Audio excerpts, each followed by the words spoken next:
Assalamualaikum warahmatullahi wabarakatuh. Liridha'illahi ta'ala wa li syafaati Rasulillah Muhammad sallallahu alaihi wasallam fid dini wad dunya wal akhirah. Thumma ila hadri jamil malaikatil muqarrabin wal anbiya'il mursalin. Thumma ila hadri jamil awliya'illahi shalihin wal ulama'il amilin. Khususan la hadri muallif hadzal kitab asy-syekh al-alim al-allamah Bahyai Muhammad Hashim Asy'ari wa man 'allamani wa usuli furu'ihim أن الله يعلي درجات في الجنة وينفعنا ببركاتهم وأسرارهم وأنوارهم وعلومهم ونفحاتهم في الدين والدنيا والآخرة بسر الفاتحة. أعوذ بالله من الشيطان الرجيم. بسم الله الرحمن الرحيم. الحمد لله رب العالمين الرحمن الرحيم مالك يوم الدين إياك نعبد وإياك نستعين اهدنا الصراط المستقيم صراط الذين أنعمت عليهم غير المغضوب عليهم waladdallin. Amin. Kita baca Fatihah sekali lagi dengan asrar, keberkahan, kedudukan, kemukjizatan dari suratul Fatihah. Semoga Allah ampuni semua dosa dan kesalahan kita. Allah ampuni dosa dan kesalahan orang tua kita. Allah pelihara diri kita, keluarga kita, anak keturunan kita, harta benda kita dari semua kejahatan makhluknya. Allah mudahkan semua urusan kita. Allah sampaikan semua hajat dan maksud kita. Allah sembuhkan semua penyakit yang ada pada diri kita, yang zahir maupun yang batin. Bisirril Fatihah. A'udzu billahi minasyaitonir rajim. Bismillahirrahmanirrahim. Ar-Rahmanir Rahim. Maliki yaumiddin. Iyyaka na'budu wa iyyaka nasta'in. Ihdinas shiratal mustaqim. صراط الذين أنعمت عليهم غير المغضوب عليهم ولا الضالين. رب اغفر لي ولوالدي وللمؤمنين آمين. بسم الله الرحمن الرحيم. الحمد لله رب العالمين. اللهم صل وسلم على سيدنا محمد وعلى آل سيدنا محمد. أما بعد فقال الشيخ المؤلف رحمه الله تعالى وأدام النفع به وببركات علومه وبكم في الدين والدارين آمين. وقال صلى الله عليه وسلم تعلموا العلم وكونوا من أهله. وقال صلى الله عليه وسلم يوزن يوم القيامة مداد العلماء ودم الشهداء. وقال صلى الله عليه وسلم ما عبد الله بشيء أفضل من فقه في الدين ولا فقيه واحد أشد على الشيطان من 1000 عابد. وقال صلى الله عليه وسلم يشفع يوم القيامة 3: الأنبياء ثم العلماء ثم الشهداء. وروي أن العلماء يوم القيامة على منابر من نور. Wallahu a'lam bishawab. Jemaah sekalian berbahagia, sebelum kita mulai kajian kita bertabarruk dengan baca sholatan kamilah. Mudah-mudahan Allah angkat derajat kita dunia akhirat. Allah tinggikan derajat kita dunia akhirat. Allah tinggikan derajat semua anak keturunan kita dunia akhirat. Allah bahagiakan dunia akhirat. Allah ijabah, Allah kabulkan semua yang menjadi hajat kita. Allahumma salli salatan kamilatan wa sallim salaman tamman ala sayyidina Muhammadin alladhi tanhallu bihi al-uqadu wa tanfariju bil qurabu وتقضى به الحوائج وتنال به الرغائب وحسن الخاتم ويستسقى الغمام بوجهه الكريم وعلى وصحبه في كل لمحة ونفس ونفس بعدد كل معلوم لك اللهم صل صلاة كاملة وسلم سلاما تاما على سيدنا محمد الذي تنحل به العقد وتنفرج به به الكرب وتقضى به الهوائج وتنال به الرغائب وحسن الخاتم ويستسقى الغمام بوجهه الكريم وعلى آله وصحبه في كل لمحة ونفس بعدد كل معلوم sekali lagi Allahumma sholli sholatan kamilatan wa sallim salaman taman ala sayyidina Muhammadin alladhi tanhallu bihi al-uqadu wa tanfariju bihi al-kurabu wa tuqda bihi al-hawaiju wa tunalu bihi ragaibu وحسن الخاتم ويستسقى الغمام بوجهه الكريم وعلى آله وصحبه في كل لمحة ونفس بعدد كل معلوم لك. Ibu bapak, sholawat itu akan mengurai segala urusan kita. Semuanya akan digampangin. Itu kalau dalam kitab Afdhalus Sholawat ala Sayyidis Sadat, Tuan Syekh Yusuf bin Ismail An-Nabhani, beliau mengutip dari ucapan Tuan Syekh Imam Ibnu Athaillah Sakandari. Apa kata beliau? Man shalla alaihi rabbuna salatan wahidatan kafahu hammad dunya wal akhirah. Siapa orang yang Allah bersolawat kepadanya satu kali. Kan kalau kita sholawat satu kali, Allah bersolawat 10 kali. Begitu sabda Nabi. Kalau 3 kali, berarti 30 kali. Jemaah, padahal kata Ibnu Athaillah As-Sakandari, siapa orang yang Allah bersolawat kepadanya satu kali, kafahu hammad dunya wal akhirah, Allah akan cukupi keinginan mereka dunia akhirat.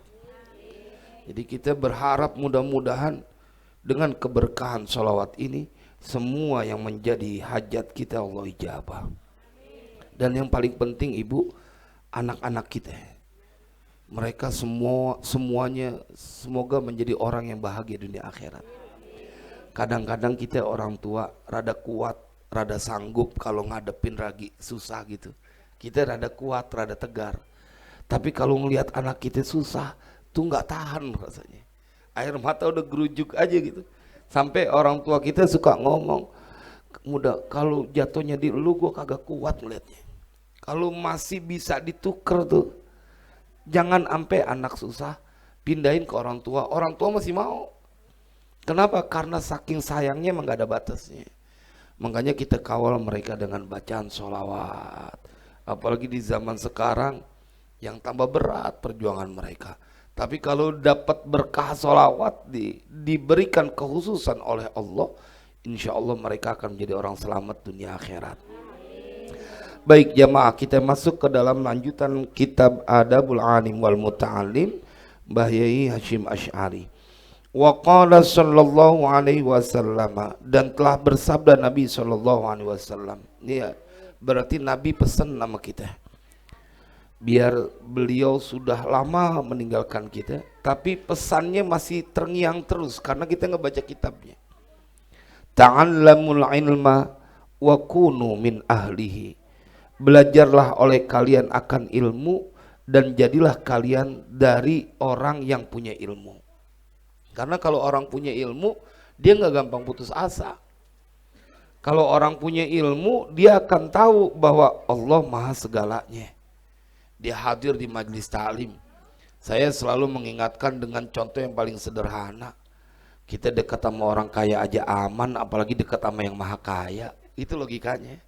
Dekat sama yang kaya aja merasa aman, merasa senang, apalagi dekat sama yang maha kaya. Kalau yang maha kaya, kekayaannya tiada akan habis dan kapan saja dia bisa memberikannya. Dan gak berbatas. Kalau manusia mah masih ada batasnya. Makanya saya ingetin betul buat kita yang ada sekarang lagi nih di zaman pemilihan anggota, calon anggota legislatif. Bapak Ibu, kita jangan sampai terpengaruh dengan orang yang berkata, ambil aja duitnya ntar lu coblos siapa kek. Jangan nih, kesian. Itu saudara kita juga tuh. Tuhannya sama. Tuhannya sama, nabinya sama. Ngebayangin kalau di kita tuh, kalau di kita nanti dia udah berharap gitu, dia ngasih, nggak taunya dalam hati, kena lu duit lu doang gua ambil, jangan ah. ibu-ibu pakai parah banget dah, langsung dikata aja sama dia. Kenapa saya perlu selamatkan jamaah kita? Jangan sampai kita menjadi orang yang berpotensi menjadi orang yang khianat. Kesian ibu bapak, mereka tuh ngeluarin duit nggak kecil, nggak sedikit. Saya tanya sama teman-teman tuh, kalau di anggota DPRD saja sampai 6 miliar. Kalau mereka kalah kayak apa? Nggak taunya kita termasuk orang yang membohongi mereka. Udah, kalau ada satu orang yang kemudian ngasih hadiah, terima, pilih dia, jangan khianat. Duitnya diambil yang mana aja dikumpulin, nyoblos, aduh tega banget. Dalam hati semuanya dikumpulin, abis itu kapan lagi katanya. Karena alasannya begini, Ustadz, biarin sekarang kita bohongin dia, ntar juga kalau kepilih dia pada bohongin kita gitu. Jangan Bu, itu duit jadi nggak berkah. Kenapa? Karena kita ngaji Allah maha kaya. Jangan gara-gara hal 200.000 300.000 jadi masalah buat rezeki yang kita konsumsi. Ditambah lagi saya nggak tega ngebayangin mereka gitu. Dia merasa itu gitu, wah di sini udah milih dia semua, nggak tahu aja kagak duitnya doang yang diambil. Jangan deh, itu fungsinya ilmu. Bayangin kalau kita yang begitu, kalau anak kita digituin, gitu ya. Saya nggak ngarahin ke siapa, tapi karena banyak orang yang mulai berfatwa, nggak apa-apa duit dari mana aja lo ambil, ntar mah lo pilih satu orang gitu yang cocok sama dia. Jangan, kesian, nggak enak dikhianatin. Biarin orang-orang pada khianat gara-gara 200.000, gara-gara 300.000. Kita mau majelis ta'lim al-musyawarah, jangan. Kenapa? Dosanya nggak ketulungan. Ya khianat Pak, nipu saudara kita, nipu, ntar kita ditipu lagi. Naudzubillah. Nah, karena banyak yang begini, banyak banget yang sampai bikin fatwa, Kecuali kita bisa ngomong begini, nih duit aneh terima ya, cuman aneh nggak milih ente, aneh milihnya karena udah duluan yang ini. Nggak apa-apa, itu halal tuh. Kalau dia bilang nggak apa-apa, duitnya terima aja, lo nggak coblos gue juga nggak apa-apa, itu halal tuh, cuman calegnya rada bego tuh berarti. Duitnya aja lo ambil, lo nggak coblos gue nggak apa-apa gitu. Hah? Lebih nggak berani. Jangan deh, karena ini kan bulannya nih, sampai Februari. Satu aja, cuman dapatnya banyak, gitu. Kalau banyak, dapatnya dikit-dikit. Pertama ada potensi. Saya sih ngelihatnya ada potensi khianatnya, nipunya. Kan dia nyangkanya kita nyoblos dia tuh, ya mana ya? Kasih kita nyoblos dia. Ntar sono kita terima lagi, dia nyangka kita nyoblos dia. Padahal kita nyoblosnya cuma 1 orang. 3 orang yang ngasih kita berarti kita khianati. Nah itulah fungsinya ilmu. Jadi dia mengalahkan hawa nafsu ngerem. Jangan. Ini syubhat nih, kalau nggak disebut haram ya. Syubhat lah paling enggak. Jadi petaka ntar. Dia minta pertanggungjawabannya di hadapan Allah. Ente dulu telah menipu umat Nabi Muhammad. Ngomongnya mau nyoblos duitnya doang diambil. Padahal kagak. Nah, mau jawab apa kita? Makanya saya kalau ngelihat kayak begini sebenarnya bagaimana umat Nabi Muhammad sedang diuji kesetiaannya tentang agamanya. Jangan sampai dia menyelisih dari ajaran agamanya. Ta'allamul ilma wa kunu min ahlihi. Ini pesan dari Nabi sallallahu alaihi wasallam. Wa qala sallallahu alaihi wasallam yuzanu yaumal qiyamati midadul ulama'i wa damu syuhada'i. Ditimbang nanti di hari kiamat tintanya ulama, wa damu syuhada, dan darahnya orang-orang yang gugur di medan perang. Jadi Bapak Ibu, kita disebutkan pada pelajaran sebelumnya, pertemuan sebelumnya, bahwa kita sekarang sedang berada di taman surga. Itu kata Nabi. Perkara ada orang yang percaya atau tidak percaya urusan masing-masing. Tapi kita hadir di tempat ini diberikan kabar oleh Nabi, maka disebut adalah riyadul jannah. Idza ra'aitum riyadul jannati farta'u. Faqila ya Rasulullah wa ma riyadul jannah? Qala hilakul dzikri. Kita telah berzikir, kita baca sholawat, kita bahkan ngaji, maka kita sekarang berada di taman surga. Bila ditanya mana yang lebih enak pada saat engkau berada di rumah dibanding dengan di taman surga, logikanya kalau dia percaya sama hadis Nabi, enakan di taman surga Ustadz. Semuanya pasti jawab begitu. Maka bila ada orang yang tidak tertarik dengan majelis taklim, ketahuilah ada potensi mereka nggak percaya sama sabda Nabi. Waliyadzubillah. Kalau dia percaya, karena manusia pengennya ke taman surga. Jangan kata ke taman surga, ke taman Cibodas aja pada berebut. Tidak, jalan-jalan ke puncak gitu. Nikmat betul perasaan. Sampai 2 hari jalanan macet dibela-belain, apalagi ada yang bayarin. Gratis. Kira-kira kalau minggu besok ini Al-Musyawarah ngajak ke puncak gratis, bahkan dapat ongkos 200.000 per orang, ngikut apa kagak? Ngikut tuh, Bang Jemang dengerin. Kapan gitu ya. Tapi faktanya bahwa jawabannya sama, ngikut. Itu ke puncak enak Ustadz. Kita hiburan, dirodoyong mulu, ke sono ngeliat tembok, ke sini ngeliat tembok. Kalau kita di puncak ada pemandangan dingin lagi. Logika manusia akan mengatakan itu. Lalu bagaimana mungkin saat Nabi Shallallahu Alaihi Wasallam berkata bahwa majlis taklim al-musyawarah, karena di dalamnya ada majlis zikir, di dalamnya ada majlis ilmu, sabda Nabi ini adalah taman surga. Bagaimana mungkin kau tidak tertarik? Pasti sebabnya ada indikasi kau anggap Nabi berdusta. Bohong Nabi. Buktinya nggak percaya.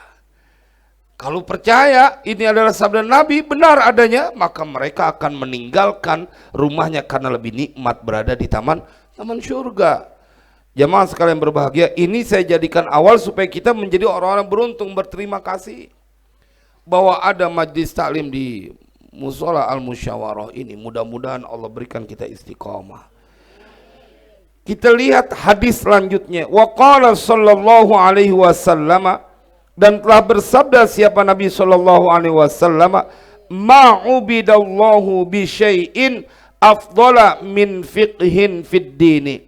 Tidaklah disembah siapa Allah bisyai'in dengan sesuatu, afdola yang lebih utama, min fiqhin fid dini, daripada fiqih mengetahui ilmu agama.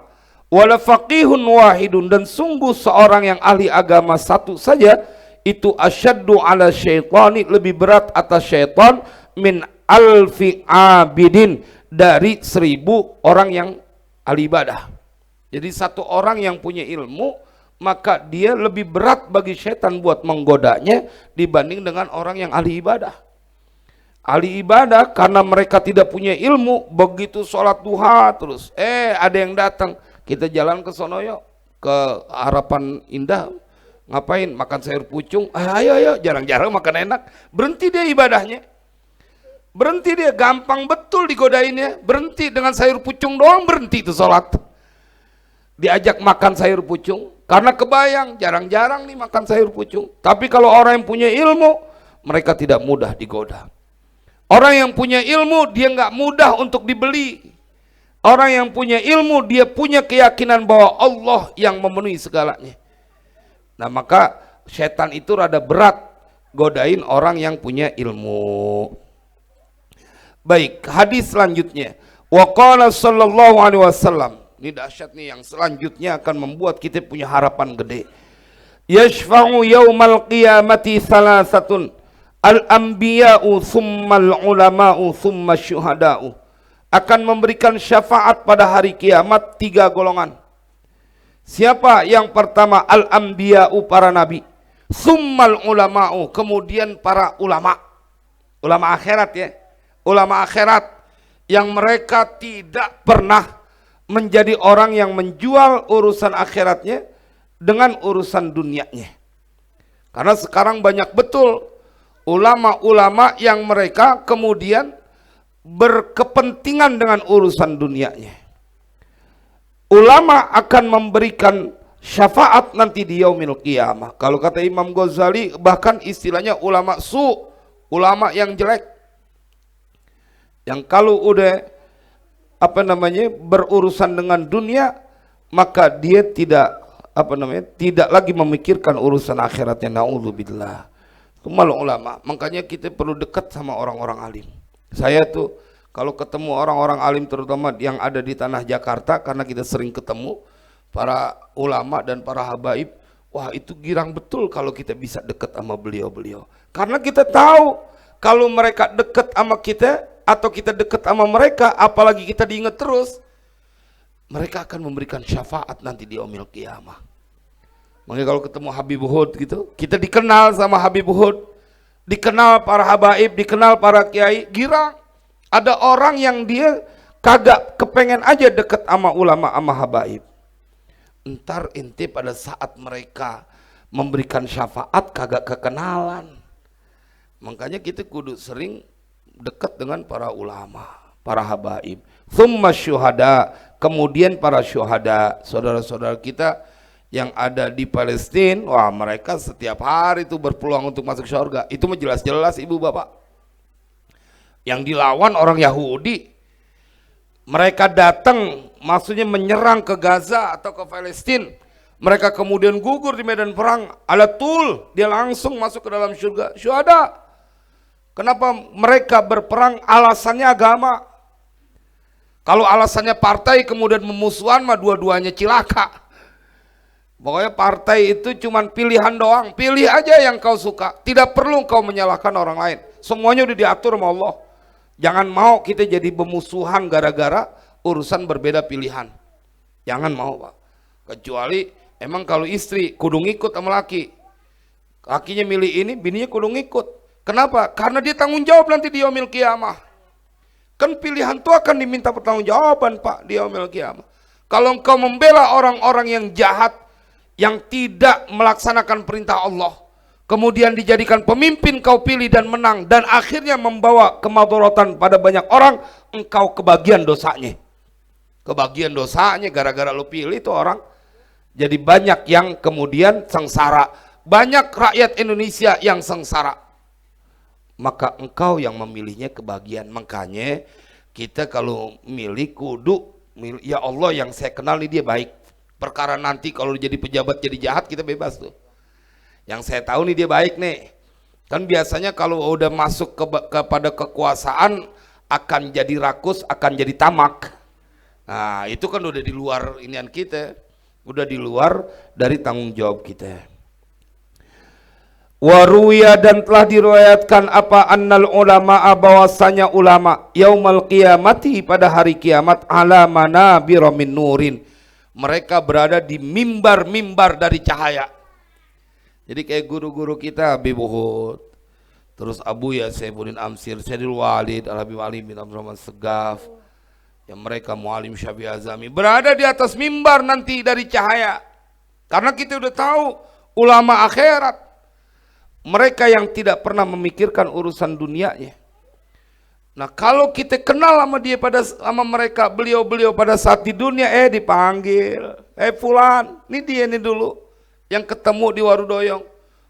Begitu kita punya harapan kalau dekat dengan ulama, karena mereka nanti sabda Nabi diriwayatkan, annal ulama'a yaumal qiyamati ala manabira min nurin. Kan kita ngaji, masa kita kagak dikenal sama guru kita? Kalau kita ngaji gitu ke Kuitang, kita ngaji ke majelis-majelis orang alim, insya Allah kita kumpul bareng-bareng nanti di yaumil qiyamah bersama guru-guru kita. Mbak Yai Hashim Asy'ari girang betul kitabnya dibaca. Masa iya kita nggak diaku nanti dengan beliau? Kelihatan betul beliau punya makom sampai sekarang. Begitu banyaknya orang yang mencintai. Ya, makanya salah satu alasan kita baca kitab itu adalah supaya diakui oleh mu'alifnya bahwa kita jadi muridnya. Wa naqala al-qadi, dan telah menukil siapa al-qadi al-Husain, hakim yang bernama Husain, fi awali ta'liqatihi, pada awal ta'liqatnya, annahu, bahwasanya dia kelakuan ruya diriwayatkan anin Nabi sallallahu alaihi wasallam, dari Nabi sallallahu alaihi wasallam, man ahabbal ilma. Nih Bu, Bapak kita yang masuk di dalam hadis ini. Man ahabbal ilma, siapa orang yang mencintai ilmu. Datang kemari karena kita tahu nih majlis ta'lim, selain majlis zikir. Wal ulama'a, dan para ulama, lam tuktab alaihi, tidak dicatat atas orang tersebut. Apa yang tidak dicatat? Khati'atuhu, kesalahan-kesalahannya, ayyama hayatihi, hari-hari hidupnya. Selama dia hidup, kalau dia cinta sama ilmu dan ulama, maka kesalahannya tidak dicatat. Karena dia cinta dengan ilmu, datang ke majelis-majelis taklim, masuk akal Pak. Karena setiap nanti kita akan ketemu ada hadis bahwa ketika engkau keluar dari rumahmu untuk mencari ilmu, maka dosa-dosamu berguguran. Dosa aja dihapus, bagaimana mungkin dia punya kesalahan dibiarkan tercatat dalam catatan amal kebaikan atau catatan yang akan kita bawa nanti di yaumil qiyamah. Bahwa jamaah sekalian berbahagia, kita menjadi orang yang punya harapan. Karena Nabi yang bersabda, man ahabbal ilma wal ulama'a lam tuktab alaihi khati'atu ayyama hayatihi. Qala, berkata nih Al-Qadi Husain, waruya, dan diriwayatkan annahu sallallahu alaihi wasallam, bahwasanya Nabi sallallahu alaihi wasallam bersabda, man shalla khalfa alimin, siapa orang yang sholat di belakang orang yang alim. Lagi-lagi saya ingin berkata ulama akhirat, bukan ulama dunia. Faka'annama, maka sesungguhnya seakan-akan dia sholla khalfa nabiyyin, sholat di belakang Nabi. Karena ulama warathatul anbiya. Faman sholla khalfa nabiyyin faqad ghufira lahu, siapa orang yang sholat di belakang Nabi, maka sungguh dia akan diberikan ampunan baginya. Makanya kita kudu pilih Bapak, bagaimana kemudian waktu-waktu yang kita punya untuk kita maksimalkan bekal akhirat kita. Ini kayak mudah-mudahan kita yang hadir di tempat ini adalah orang-orang yang terus diberikan keridhaan oleh Allah. Iya Pak, masa mau dunia melulu diturutin. Tidur, masuk rumah, istirahat, kerja, masuk rumah lagi. Ente kapan mikirin akhiratnya? Ini kan majlis kita baca zikir, kita baca sholawat, kita ingat Allah. Ini Pak yang akan memasukkan kita pada golongan orang-orang yang berbuat kebaikan. Innalladzina amanu wa amilus solihati ulaika hum khairul bariyah. Jazaohum inda rabbihim jannatu adnin tajri min tahtiyal anharu khalidina fiha abada. Radhiyallahu anhum waradu'an. Allah ridho sama mereka. Mereka ridho kepada Allah. Allahumma adkhilna minhum. Semoga Allah masukkan kita ke dalam kelompok tersebut. Wa fi hadits Abi Dzarrin radhiyallahu anhu. Nih lihat tentang kualitas kita yang ada di tempat ini. Hadis yang diriwayatkan oleh Abi Dzar, anna hudhura majlisi dzikrin, bahwasanya hadir di majlis zikir, karena kita pasti zikir mengingat Allah, baca ratibul haddad, baca sholawat, afdalu lebih utama min sholati alfi raqatin, dari sholat 1000 rakaat. Allahu Akbar. Jadi ibu yang duduk di jalanan nih lebih baik daripada orang yang sholat 1000 rakaat. Pernah sholat 1000 rakaat? Kagak. 23 ya terawih ya. Terawih aja juga milih-milih, ntar giliran hari ganjil gitu. Atau nyari imam yang rada cepet. Imamnya rada cepet, nah kita jadi makmum. Kalau imamnya aki-aki, lah nyari yang muda aja, yang muda. Lama kalau. Jamaah sekalian berbahagia, 1000 rakaat nih. Duduknya engkau di majlis ta'lim al-musyawarah, anna hudhura majlisi dzikrin afdalu min salati alfi rak'atin, lebih utama dari 1000 rakaat. Ya Pak Tohirin pernah sholat 1000 rakaat? Ini kan yang dari muda kita lihat, dari kecil kita ngelihat nih orang nggak belok-belok gitu, lurus saja sampai kita udah beruban.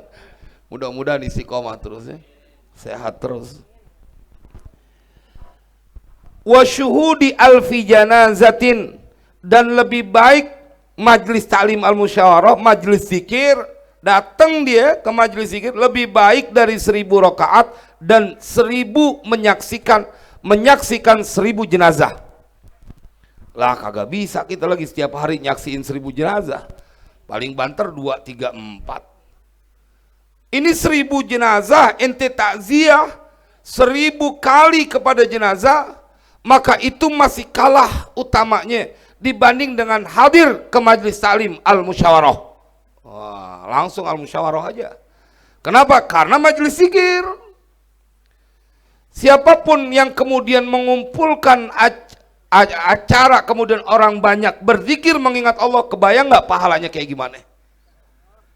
Karena man sanna sunnatan hasanatan falahu ajrun wa ajru man amila bihi min ghairi ayyang kusafa ilihi.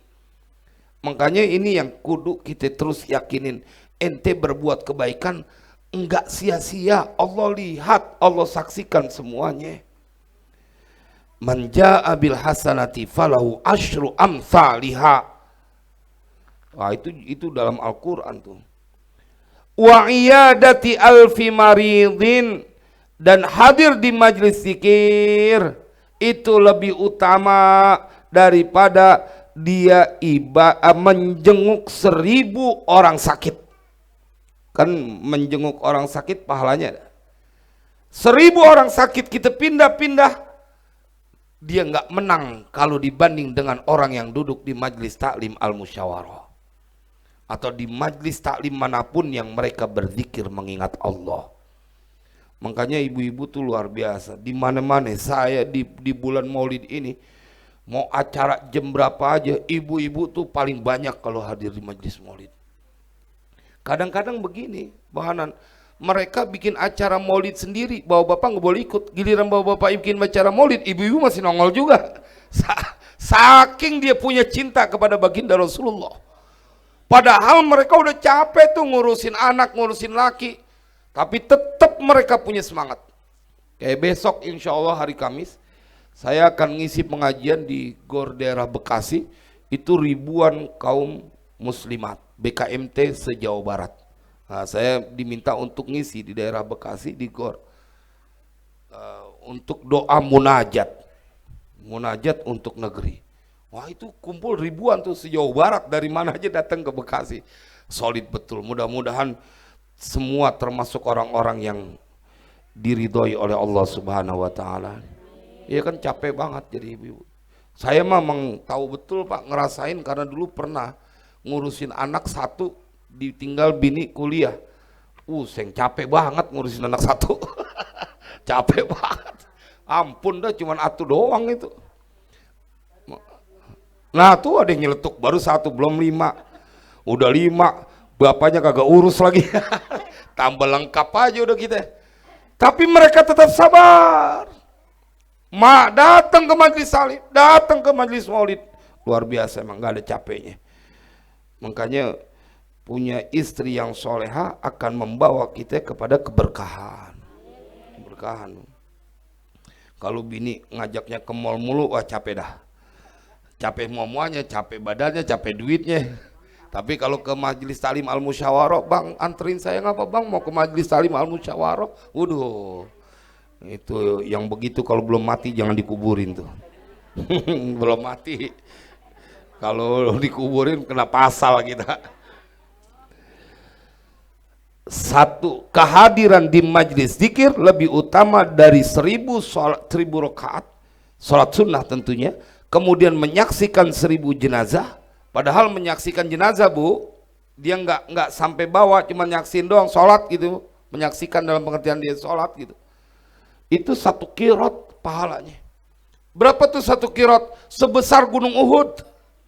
Kalau kita ngelihat dari penjelasannya, 1 qirot itu adalah sebesar gunung Uhud. Nah, 1000 menyaksikan menyolati jenazah, maka itu tidak pernah bisa mengungguli mereka yang hadir di majlis zikir. Sallu ala nabi. Wa qala Umar bin al-Khattab, dan telah berkata Umar bin al-Khattab radhiyallahu anhu, innar rajula, sesungguhnya seseorang, la yakhruju, sungguh dia keluar, min manzilihi, dari rumahnya, rajul, wa alaihi minadz-dzunubi, dan itu atas dirinya ada dosa-dosa, mislu jibalini Tihamah, seperti gunung Tihamah. Fa idza sami'a al-alimah, apabila dia mendengar al-alimah, orang alim yakni gurunya menyampaikan gitu pengajian, khafa, dan dia takut, wastarja'a an dzunubihi, dan dia kembali dari dosa-dosanya, artinya dia menyesali daripada dosa-dosanya, wansarafa ila manzilihi, dan dia pulang ke rumahnya, walaysa alaihi dzambun, dan tidak ada 1 dosa pun pada diri orang itu. Jadi dia keluar dari rumah nih, dosanya sebesar gunung Tihamah. Gunung Tihamah itu dijelaskan bahwa gabungan hiya majmu'atun minal jibali al-mutafarriqati wal waqi'ati fil juz'il gharbiyyi damni iklim Tihamah baina Saudi wal Yaman, baina Saudi wal Yaman. Jadi perbatasan antara Saudi dan Yaman itu gunung-gunung yang ada namanya Gunung Tihamah. Nah, orang yang keluar bawa dosa sebesar gunung Tihamah, dia datang ke majlis taklim, kemudian dia dengar pengajian, dia takut kemudian dari dosa-dosanya, kemudian dia pulang ke rumahnya, maka tidak ada baginya 1 dosa pun. Allahu Akbar. Jadi begitu dia datang keutamaan ke majlis taklim. Fala tufariqu majalisal ulama, maka janganlah kalian memisahkan diri dari majlis-majlis ulama, majlis-majlis orang alim, majlis-majlis taklim. Jangan jauh dari majlis taklim. Karena lihat Bapak Ibu, mereka yang jauh dari majlis taklim disebut sukses hidup di dunia juga enggak kadang-kadang. Udah di dunia kagak sukses, di akhirat kagak ada harapan. Kecuali dia sibuk karena kecapean, nggak ada waktu, karena capek Ustadz saya ngitung duit dari pagi sampai siang. Istirahat sebentar ngitung duit lagi, kali pantes begitu. Jamaah sekalian berbahagia, di dunianya juga biasa-biasa aja. Di akhiratnya dia juga menjadi orang yang tidak punya harapan. Na'udzubillah. Fala tufariqu majalisal ulama'i fa innallaha ta'ala, maka sesungguhnya Allah Ta'ala lam yakhluq, tidak menciptakan ala wajhil ardi, di atas permukaan bumi, maziyatan, dari sebuah tempat yang istimewa, akrama min majalisil ulama, yang lebih mulia daripada majlis-majlis ilmu atau majlis-majlis orang alim. Jadi tidak ada permukaan bumi ini yang paling mulia yang Allah ciptakan kecuali di mana di tempat itu ada majlis taklim, ada majlis zikir. Jadi kita berada di tempat yang Allah ciptakan paling mulia di antara tempat dimanapun. Dia berada misalnya di Kuningan yang tempat di kota tuh, di mana? Daerah Jakarta Pusat ya masuknya ya, bukan? Di Jakarta Selatan apa Pusat tuh? Di Kuningan itu kan tempatnya mewah tuh. Nggak sebanding dengan Majlis Taklim Al-Musyawarah yang ada di Warudoyong. Kenapa? Karena itulah yang disabdakan bahwa tidak ada permukaan bumi ini yang melebihi keistimewaannya, kemuliaannya daripada majlis yang ada di situ, majlis ilmu, majlis zikir. Wa naqala Asy-Syarmasahi Al-Maliki fi awwali kitabihi Nazmud Durar, dan telah menukilkan siapa? Asy-Syarmasahi Al-Maliki fi awwali, pada pembukaan kitabnya Nazmud Durar, anin Nabi sallallahu alaihi wasallam, dari Nabi sallallahu alaihi wasallam, qala man azzama al-alima, barang siapa yang memuliakan orang yang alim, fa innama yu'azzimullaha ta'ala, maka sesungguhnya dia telah memuliakan Allah Ta'ala. Wa man tahawana bil alimi, dan siapa yang menghinakan orang alim, fa innama dzalika, maka sesungguhnya yang demikian itu istighfafun billahi ta'ala wa rasulihi, telah merendahkan, ngentengin, menghinakan Allah Ta'ala dan Rasulnya. Nah kan kita udah ngaji pada minggu lalu bahwa kedudukan orang yang mengajar adalah sama. Wal al-alimu wal muta'allimu kahadhihi min hadhihi, seperti kedekatan dua jari. Jadi sama, kedudukan kita itu sama-sama mendapatkan la khaira fi sairin nasi ba'du syarikani fil ajri, dia bareng-bareng dalam pahalanya, dalam hadiahnya. Satu lagi, wa qala Aliyun karramallahu wajhah, dan telah berkata siapa Ali karramallahu wajhah, kafa bil ilmi syarafan an yadda'ihi man la yuhsinuhu, wa kafa bil jahli dhamman an yatabarra'a minhu man huwa fihi. Dan berkata Ali karramallahu wajhah, cukup dengan ilmu apa kemuliaan, cukuplah bukti bahwa ilmu itu menjadi kemuliaan. Apa? An yadda'ihi man la yuhsinuhu, bahwa ada orang yang mengaku-ngaku punya ilmu padahal dia tidak punya ilmu. Kalau ada orang yang ngaku punya ilmu padahal nggak punya ilmu, itu cukup jadi bukti bahwa ilmu itu kemuliaan, sehingga ada orang yang ngaku-ngaku. Kalau dia mengaku-ngaku punya ilmu padahal dia nggak punya ilmu, itu satu bukti bahwa kemuliaan itu adalah ketika punya ilmu, termasuk ilmu dalam kita sholat, ilmu dalam kita bermuamalah, ilmu pada saat kita baca Al-Quran. Semua ilmu yang kemudian berkaitan kepada mendekatkan dirinya kepada Allah, maka siapapun yang mempunyainya, kata Ali bin Abi Thalib, mereka sedang atau memiliki daripada kemuliaan. Buktinya mana? Banyak orang yang ngaku-ngaku punya ilmu padahal dia nggak punya. Berarti banyak itu membuktikan kemuliaan tentang ilmu. Wa kafa bil jahli dzamman, dan cukuplah dengan kebodohan apanya celaan, an yatabarra'a minhu man huwa fihi, bahwa melepaskan diri dari kebodohan siapa? Orang yang sesungguhnya dalam kebodohan. Jadi nggak mau ada orang yang ngaku bodoh. Berarti itu cukup bukti bahwa kebodohan itu tercela. Buktinya dikata bodoh nggak mau. Enggak, saya nggak bodoh. Berarti kalau dia nggak mau, kebodohan itu perbuatan tercela. Dan menghindari kebodohan adalah pada saat mereka mau belajar. Kebodohan dalam pengertian luas.